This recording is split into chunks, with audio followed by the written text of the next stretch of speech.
So I think what we're going to do, I think we should wrap this up by Friday. Okay, either Thursday or Friday. So we'll decide if we're having class on Friday.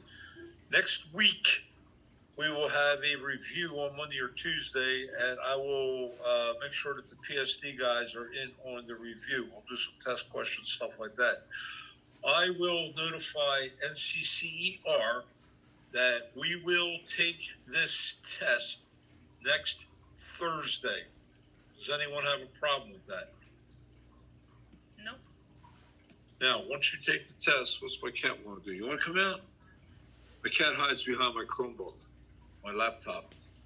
All right, the one cat anyway. Anyway, so I will notify NCCR that we're going to take the test on Thursday. Now, let me tell you something. Make sure that your Chromebook is charged, or make sure you have a charger. Make sure you go through your notes, whatever the case may be. I believe that NCCER sets an hour for the test. So once you log on and you hit go, you have an hour. That means you take the test, you have time to review the questions to make sure that you answer them correctly. If you want to make changes, okay, anything like that. Once you hit the submit button, boom, you're done. But I do know there's options in there that you can review and you can check and you can change questions, you can change answers. All right, as long as you do it all before you hit the submit button. Once you hit that submit button, that's the end of it. Gives you your score right up on the screen, and that's the end of that. Okay, I don't know if it gives you a score. I don't know if it says peer F. That's all we really need to know here. It's peer F. Okay, and hopefully you'll all pass it. Now, if, and Sam and Malachi, I understand what I'm saying here. Megan, if you happen to fail it, okay, or our Bob or Jacob happen to fail it, we will do whatever we have to do a review to give you the opportunity to take it again. If that's the case, then Sam and Malachi can jump in as well. Sam or Malachi, if you fail the test and all the seniors pass, then we might just put you on hold until another day, actually even the next year, because you'll have all next year to do it. All right, Sam, I understand that you have a couple other modules that you didn't complete either, so next year you're going to have to get together with Mr. Hove to complete those, all right, that type of thing.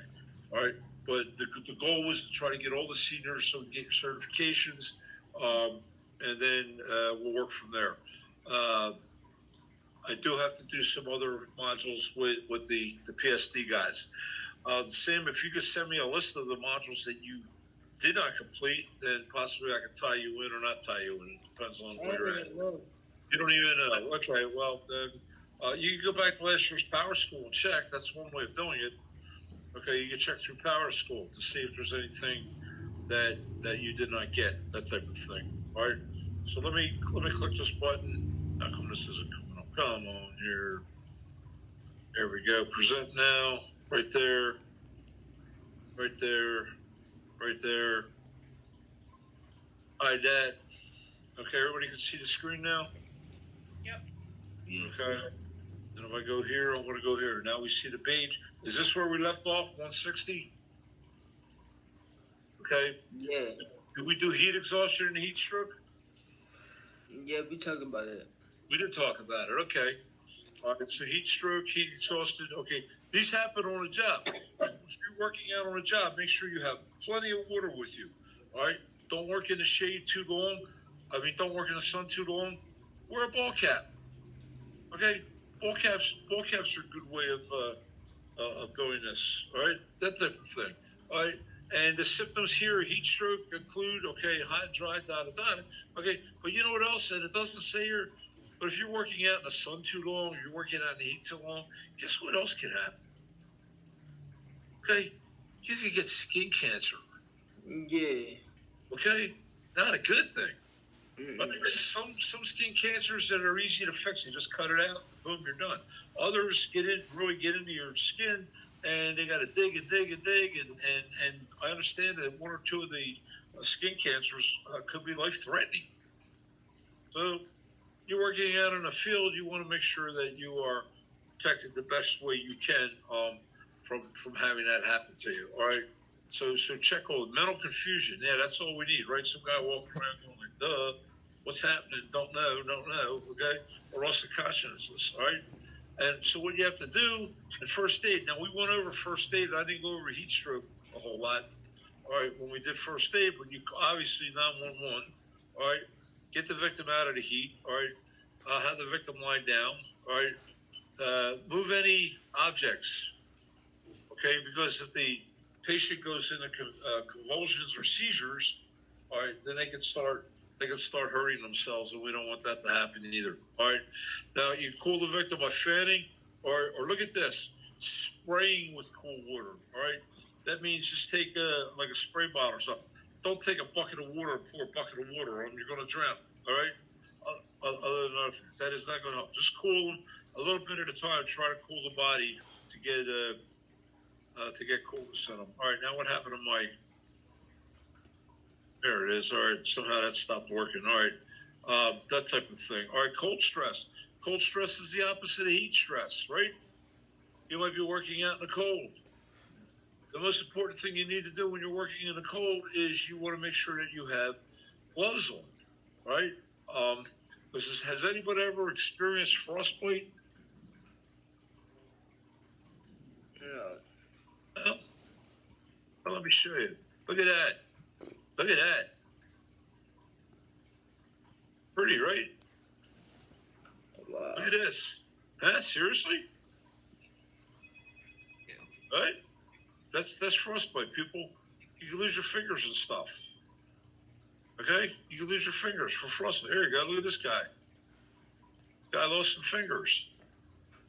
Right? Oh, God. Seriously? Looks good, don't it, Sam? No. Yeah. So, a lot of so that means people weren't wearing proper boots or whatever. Okay? The hands are easy to cover, right? And look at this. All the skin came off. Oh, God. All right? But all the skin came off. All right? We all have gloves, or we should have gloves. Okay? Make sure you wear the proper gloves. This has nothing to do with PPE. This has to have to do with the gloves that you need outside. But yeah, it might come down to PPE gloves if you're working on a construction job. Most construction jobs don't work that much outside in the winter if they don't have to, unless it's some kind of a situation where they have to get done. All right? But that's frostbite right there, okay? And that's nasty stuff. All right? That can be nasty stuff. All right? If your hands start to get numb, what do? Okay, you usually cup your hands and blow in them, blow some heat in them, warm them up a little bit. Obviously, get out of the cold if you can. Okay? And always make sure you have gloves. Excuse me, make sure you have gloves. All right? So this can't happen. All right? And it's a loss of body heat, okay? And the word here, and we've seen this word or we've heard this word, I know a lot of times on TV, they call it hypothermia. So that's something we want to consider when this is happening, all right? Construction workers work outdoors during the winter. You need to learn how to protect yourself from loss of body heat, okay? Proper layers of clothes and that type of thing, all right?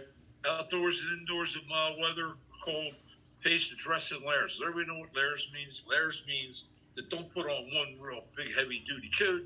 Put on layers. Put on like a long-sleeve shirt and then maybe another shirt and maybe a sweater and put everything on layers. That way, if it starts to get warmer during the day, okay, because if you leave the big jacket on, you're going to start to sweat. If you start to sweat, then the cold's going to come up inside.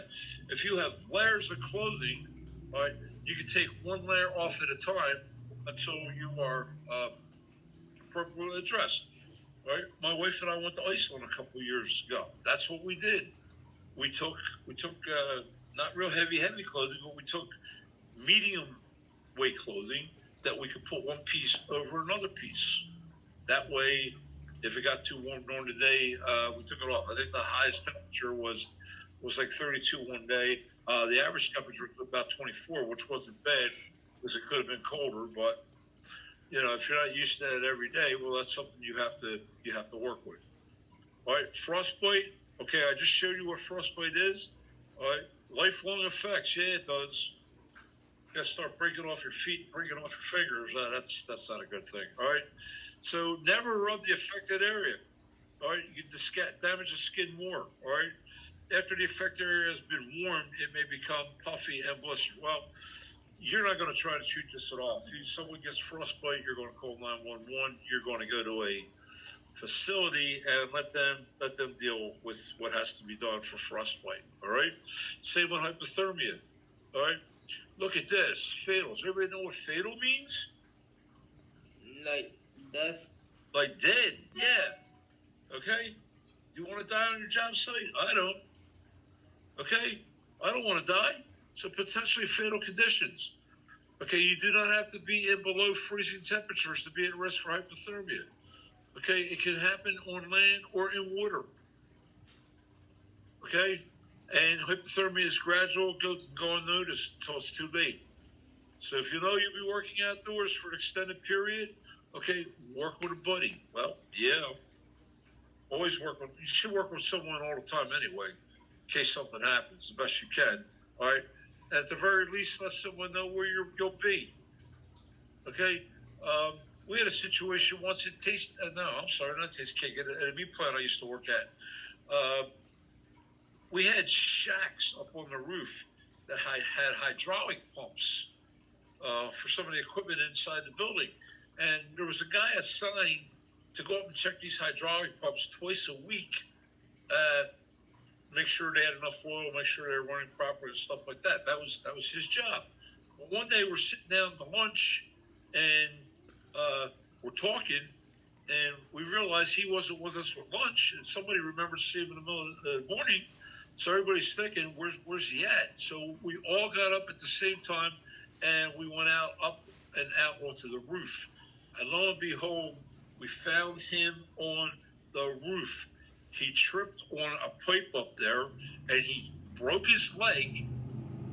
And because of that, he could not get up and walk back to get down back into the building. Okay, he was starting to try to crawl gradually across the roof, but he didn't get that far.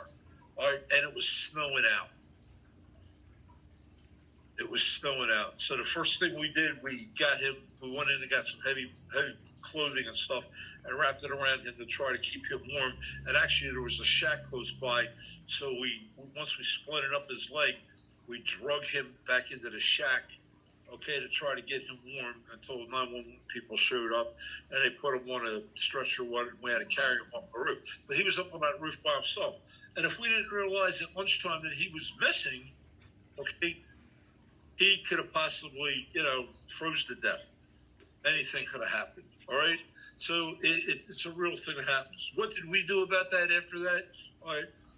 They changed the procedure a little bit. Security had walkie-talkies. So now the person going out on the roof, if they had to go out there by themselves, was given one of the security walkie-talkies. At least they could talk to the security guards and let the security guards know where they were. The other thing they did, we put a chart up near the stairs going up onto the roof where the person would log on and say they went up onto the roof at the time. They went to the roof and possibly they were headed on the roof. So these are kind of the things that we had to do to protect us from happening. But yeah, we had a guy on the roof, and unfortunately, it could have not been a good outcome. All right, so we're going to check this out. Maybe there's a question or two about hypothermia or frostbite on the test. I honestly don't remember. All right. Some of the first aid results for that are call 911. Stay with the victim. Okay. Move into a warm, dry area if you can. Okay. In this case, the guy had a broken leg, so we wanted to splint his leg before we moved him because we didn't want to do too much damage. All right. Clothing. If your clothing's wet. Now remember what I said. This guy was out there in the snow. Okay, so is your clothing wet in the snow? Yeah, it can be. All right, what's that? Somebody say something? All right, look at this. Have the victim drink warm, sweet drinks. Okay, if he or she is alert to do so. All right, avoid drinks with caffeines and alcohols. Everybody knows what caffeine is, right? Yeah. Hot chocolate, some teas, coffee, stuff like that. All right, try to get the victim to move their muscles. Okay. See if they can move them, stuff like that. They're not frozen, all right? So we're going to, this is almost repetitious. You people can go over some of what's on here to make sure that you are aware of what hypothermia and frostbite can do. All right, welding and cutting hazards. Remember what we're doing. We're still going over other possible accidents on a job. All right, welding and cutting hazards. All right, even if you're not welding, you can be injured if you're around a welding operation. All right, the oxygen, the acetylene tanks, okay, are very dangerous. Cylinders containing oxygen and acetylene, they must be transported, stored, and handled with care. Always follow the guidelines, okay? And here's a bunch of it. Okay, keep oxygen away from the sources of flames. Well, that's a no-brainer, right? Oxygen is there. And if we learn from OSHA, okay, remember 3 things to start a fire, and one of those is oxygen. Okay, the acetylene gas would be a fuel. So if we combine heat with that or flame, well, then we're going to have a combustion, and we're going to have problems. All right, so we want to make sure that we keep follow these guidelines when we're taking care of that. All right, take great caution when handling these cylinders. All right, you might not be involved. All right, depends on what your job is with a company. You might be starting low on a totem pole, and you're asked to store things or put everything in a perspective for other people to use. So you have to follow that. All right, look at this: separate oxygen and fuel cylinders by 20 feet. Okay, or a 5-foot high half-hour fire-rated barrier. All right, most companies will store these cylinders outdoors. Okay, and I'll put them in a shed. And let me see if I can find something here.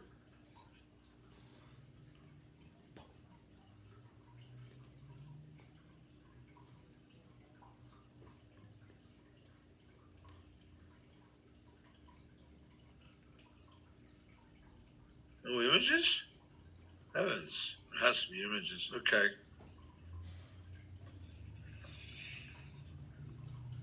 Well, here's a good example here.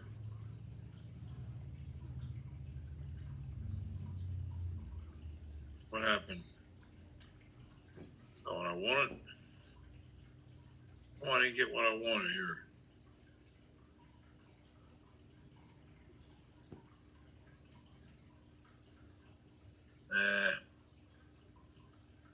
Yeah, okay. Some of these things work, some of these things don't work. Yeah, bring it back to here. Go back to here, go back to here.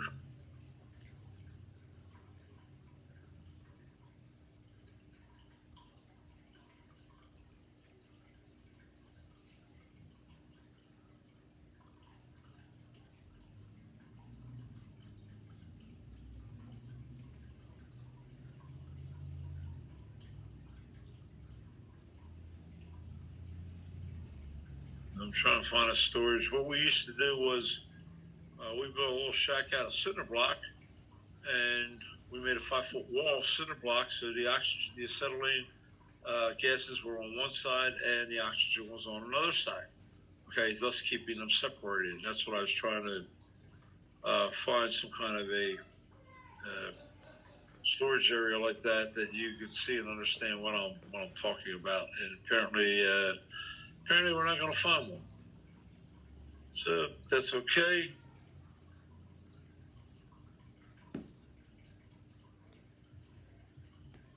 That is okay.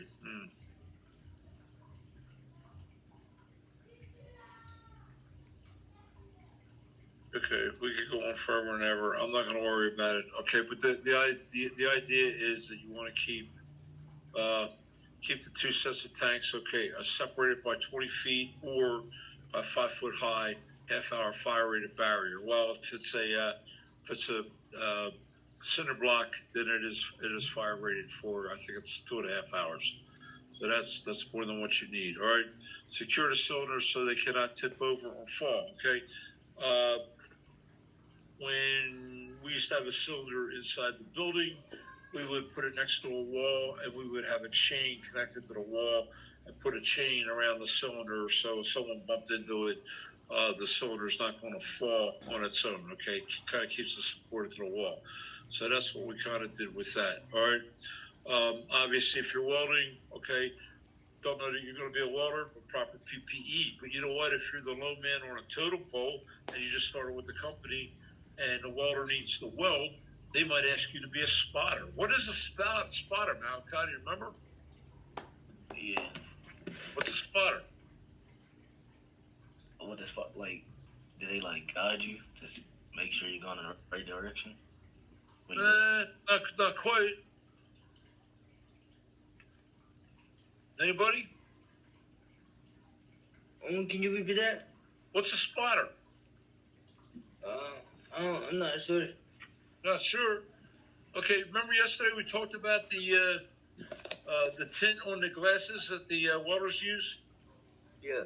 Okay, well, if some of his slag or some of his metals flew off to his left or his right and it caused a fire, he might not see that fire, right? Because all he sees is the big flashes in front of him, correct? Yeah. Okay, so anytime anyone's welding, they need to have a spotter close by. And what's that spotter doing? That spotter is looking for flying arcs and flying splashes, and he actually has not a first aid. He actually has a fire extinguisher next to him. Therefore, if a fire starts, first thing he's going to do, he's going to smack the welder on the back or something to get his attention, so the welder stops doing what he's doing, and then he's going to go put out a fire, if that's the case. Okay, so always make sure that you got the proper PPE on at every time. All right, and the spotter as well. We need to have certain PPE. You're not going to have the heavy tinted glasses that the welder, because you're not going to look right at the arc, but you're going to have safety glasses on to prevent yourself from flying pieces. All right, so that's important right there. If you're welding, use proper PPE. If you're a spotter for a welder, you're going to use proper PPE. What the heck is that? Somebody shaving? That was my dryer, sorry. All right, so somebody's shaving. All right, so here's a welder all geared. Here's a welder all geared out, right? He's got safety glasses, got earplugs. All right, he's got his welder visor cap. Okay, he's got all this cool stuff going on. All right, and then when he puts this shield on, he's not going to be able to see. Actually, look at this. Here's the shield with a respirator built into it. Okay. Depends on what he's welding, if that's necessary, that type of thing. Okay, so again, we want to check. We want to make sure that we have the proper PPE, when welding and stuff like that. Pay attention to safety guidelines. Now, the other thing that doesn't say here, okay, and I'll just bring it up for purposes of welding. If a welder is working outside a welding booth, okay, a welding booth is a place that is designed for welders to work. All right, let me go here. Let me go here.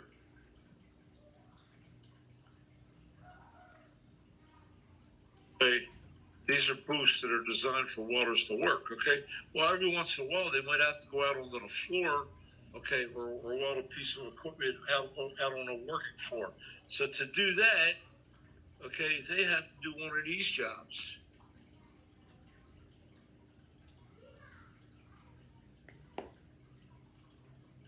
Okay, they have to pull a burn permit. Okay, and I know you can't see that real well. All right, but a burn permit is a permit that the welder needs to fill out. Okay, stating that he's going to be working in a certain area of the plant.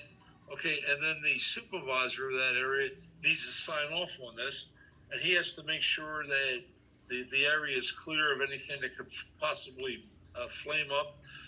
That type of thing. Make sure that the welder has a spotter. Make sure he's got everything he needs. All right, this one might be a little easier to read. Well, kind of, but not a whole lot. All right, and that way the supervisor and the company that's running the operation is aware that there's a welder in a certain area, okay, welding, and it's outside in the regular welding booth. All right? If you're going to be a welder, this would be part of your welder training to learn how to do these. But just so you're aware of it, a burn permit, I don't know if that's going to come up in the test, but it is something that you should be aware of. Okay, why did I go back to there? I don't know. Let me go back to here. Okay, so there's a lot of things about welding that you want keep tabs of. All right, moving the page. All right, flame cutting. Flame cutting comes under welding to a way when they're doing certain processes with the welding. Again, PPE, things like that. Yeah, don't wave a valve around from a acetylene cylinder. All right, especially near an open flame, because next thing you know, it's going to go poof and it's going to catch fire. So you don't want that to happen either. All right, hoses and regulators. All right, the hoses and regulators are funny looking, some of them. Okay, let me see what I can find here.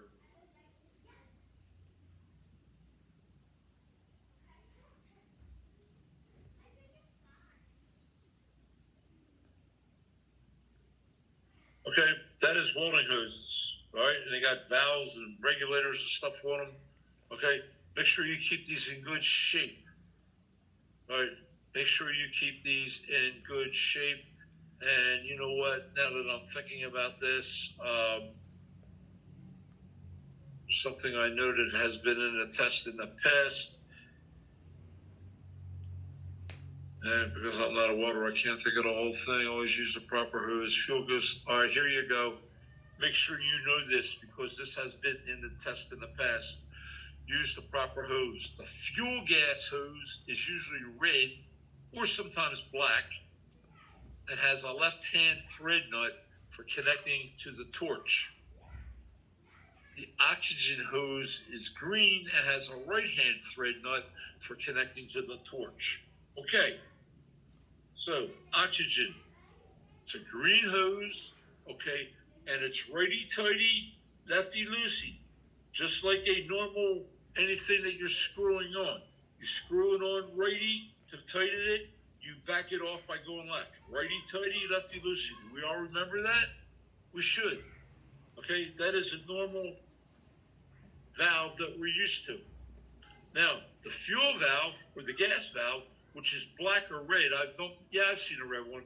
Okay, it is left on, so the threads are reversed. That way, you can't put the wrong hose on the wrong valve. Understand what I'm saying? Okay, left to turn it on, right to turn it off. That is the gas valve or the fuel valve. People, all the times I've given this test, I do remember a question about that being in there. Be it about the threads, the direction of the threads, or be the color of the hose. So make sure you make a note of that right now. The green hose is the oxygen hose, and the red or black hose is the fuel gas hose. All right? Make a note, do whatever you have to do to remember that, because it's probably going to show up on one of the tests. Anybody got a question on that? No. Okay. Now, just like extension cords, check that hoses are not taped to cover up leaks. Inspect your hoses, make sure there's no punctures in them, make sure they're not leaked.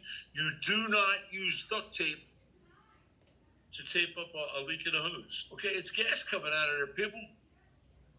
Okay, is that going to hold it? It's going to slow it down. That's all. It's not going to hold it in. So you do not tape hoses. Okay, if the hose has a nick or a hole in it, what are you going to do with it, Megan? What happened to Megan? She left. I'm here. Okay, what are you going to do?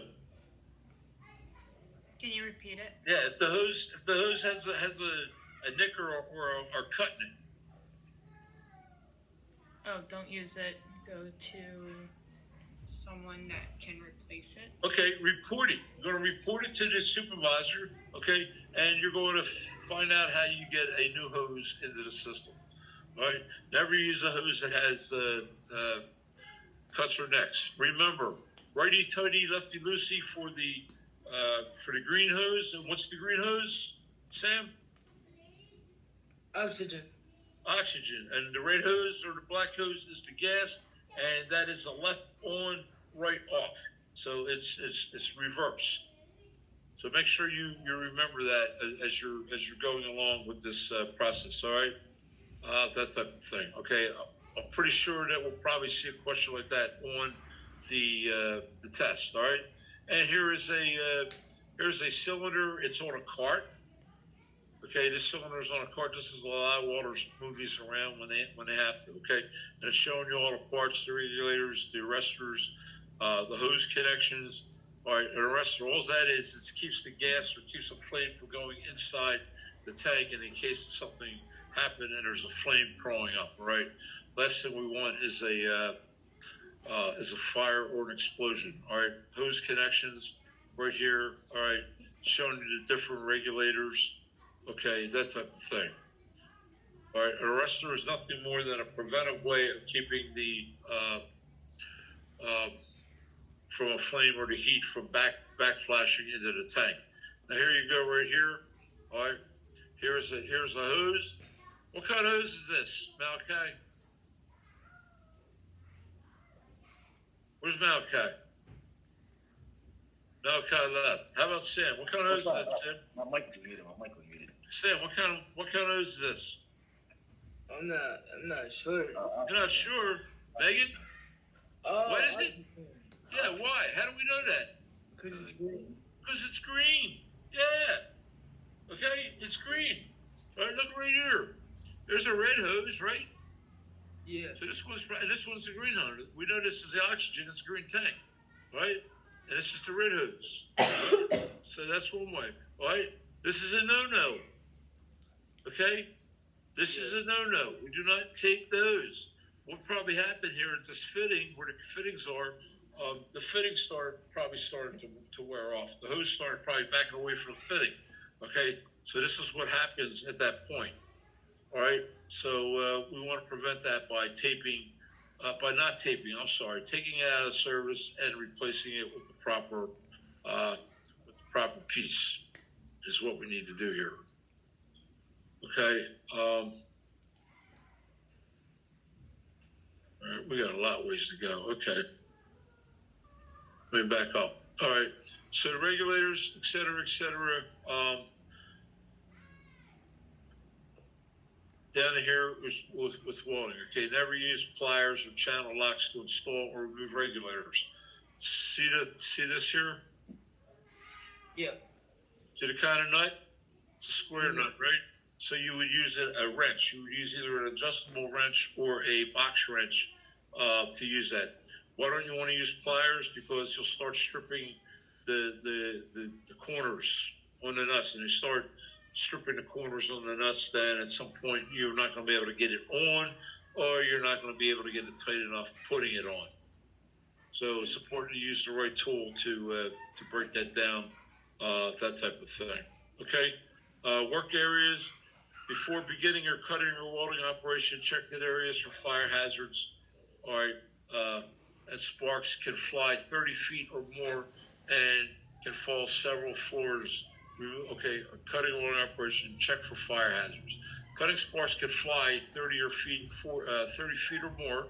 All right, and obviously we don't want that to happen, especially if you're out working in a windy day. I'm looking outside right now. The sun's coming out again, but I see my trees blowing quite a lot. Okay, so sparks will fly, and the sparks start flying, or if they start falling several floors, someone's working below, someone can get burnt with a spark. Okay, or the spark can land on combustible material, thus causing a fire. So you want to make sure that your work area is secured at all times, so we don't have these type of issues popping up on us. All right. Ventilation. All right. Make sure that you're well ventilated. If you're working outdoors, you got it made. If you're working in a welding booth, well, all welding booths will have a ventilator of some sort. All right. They'll have an exhaust fan or some other means to suck all the smoke and the irritants out of the welding booth. And if you're working if you had to go out into a plant to work on a machine, most guys will take a portable exhaust fan with them that they can put in place to keep the fumes from pulling them out. I'm not going to get too deep on the tunnels and stuff that can be built to do this. All right. Confined space is kind of a thing on its own. Yeah, let's do confined space real quick. All right, what is a confined space? We talked about this before. Somebody tell me what a confined space is. Anybody? A tight area. A Tight area, okay. What would you consider a tight area? Elevator. An elevator. Okay, well, how about the elevator? How about the elevator shaft? Okay? Elevator shaft is probably only one way in and one way out, right? Yes. Okay? So, an elevator shaft, right? How about a hole in the ground? Okay, where they're working on something, or a manhole in the ground, all right? Most confined spaces are defined as an area that only has one way to get in and one way to get out. Also can have gases in the area that could cause you bodily harm. All right. Also, are usually spaces that only are suited for one, possibly two workers at a time. Okay, and it was also an area that is not used for normal daily day work. Okay, so confined space is something we go into once in a while, then we get out of it. Okay, and we go about our daily routine. So a construction maintenance worker isn't always done outdoors. A lot of it is done in confined spaces. So again, the one thing we need to have for a confined space, we need to have a spotter. That spotter is going to be the person that's standing at the top. Now, you go to a confined space, okay, you are required to put on a harness and you're required to clip on a belt, and the spotter will feed a rope in, a line in. Because if something happens to you, the spotter is not authorized to go in after you. Because if the spotter goes in, then who's going to get the spotter out? It's the old story that I've told before. If you're near a swimming pool and you see your friend drowning because he can't swim, and you can't swim, are you going to jump in after him? No, because if you jump in after him, now you got two guys that the lifeguard's going to have to pull out. So you go get the appropriate help. That is why you have a spotter. But you do put a lifeline on or a rope, so if there is a situation, possibly the spotter can start pulling you out with the rope attached, okay, to get you back to safety. So confined space is an area where you only have one way to enter, the same way to leave. All right, not a lot of ventilation, could have gases in the air, that type of thing. Everything I said is right in here. Right here, you must have a permit, okay? So if you're going into a confined space, just like with the welding, you have to have a confined space permit. You have to go to your supervisor, tell the supervisor you're going to be in this confined space. They will check it for gases. They have meters and stuff. You check it to make sure how safe or how unsafe it is. They'll write the permit. Maybe it'll say on the permit you're only allowed in this space for 15 minutes at a time, then you got to come out. Whatever the case. Maybe it'll say you have to wear an SCBA down there. All right? Those type of things. Now look at this. You have to be trained to work in a permit-required confined space and have taken the needed precautions. So you just don't climb down into a confined space. You have to make sure that you're trained, that you understand what to do. Your spotter needs to be trained.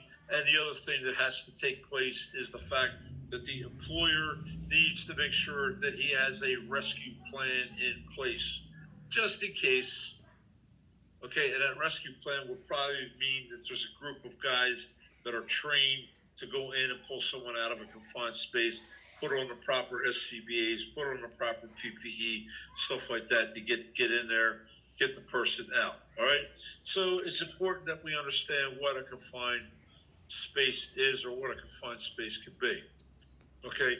Here's a couple of them here. There's your manhole that I was talking about earlier, a silo. Okay. You might have seen these before. A silo is more or less it's a tower where they store things. All right. We used to store flour and taste cake. Now, if you go up in the farming country, what are you going to find? You're going to see these things on the sides of farms, or usually what they do, they fill them with corn. Okay, the corn and the feed and the grain that they're feeding their animals. So that is what a silo would be. All right, a storage tank or a pipeline. Well, yeah, if you have to go through a pipeline, you could have a large pipeline that needs welding or something like that, where people have to go in here to work. Obviously, that is a confined space. Okay, and a digester. Not sure what a digester is. Apparently, it's some sort of equipment that once you're getting in under this thing, it's you're confined.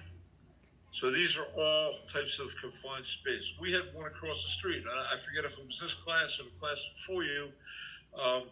We walked by one day. The gas company was working in a space, and there was no spotter there. And the guy was going down the ladder, and one of the students turned to me and said, "Mr. Schmidt, should this guy have a spotter out here?" Well, if the guy heard the student say that, and I guess he figured out that somebody knew more than he did, and he climbed right back out of that hole because he knew he shouldn't have been going in there himself, and he knew it was unsafe. Okay, so this is what a confined space is about. Welding, you need to have a burn permit if you're burning. A confined space, you need to have a confined space permit if you're working. Never work alone in a confined space. OSHA requires an attendant. All right, my bad. I called a spotter. They're calling it an attendant. Does it matter? You say tomato, I say tomato. Okay, same thing. All right. The attendant monitors the entry, work, and exit. So attendant, spotter, whatever you want to call him. Okay, he's there. Good, Sam. I feel like if you say attendant, they will understand more. Okay. All right. Well, we use the word attendant. I don't care. We can use the word attendant. Doesn't matter to me. Okay? Doesn't matter to me if it's an attendant or if it's a spotter. It's a person that's there, and he's going to help you save your life if you get into that hole. Am I correct, Sam? Yeah. Correct? Okay. Okay. So let's leave it there for today. We're up to 13.7, construction ergonomics. We're on page 67. We have roughly another 10 pages to go in this book. Again, I need you to go through your pages. Make sure you have all the pages that I sent you. Make sure that you can read all the pages that I sent you. If you have a problem with any page, you got to let me know, and I'll try to get you copies. All right? If you have the opportunity, start looking at the questions in the back of the book, because we're going to go over these in the next couple of days to make sure you understand all the questions. Okay? Any problems with that? No. Okay. And with that being said, I will see you guys and gals tomorrow at 12:30, and then we'll do the same thing about 15 minutes after that session. We'll get on. Now, you guys took a little more time today. I like to just get on and get done myself. So whatever we got to do to make that happen. All right, people. Sound All good? right. Okay. Let me go back to where I have to go now. So I got too many buttons to push here. Okay. You gotta turn off the present. What's that? Turn off the presenter. Yeah, I got to turn that off, and then I got to turn this off, and I got to do the hokey pokey and the whole bit. So it's all kinds of things going. Okay, I will see you tomorrow. Okay, have a good day. Have a good day. All right, later. You too.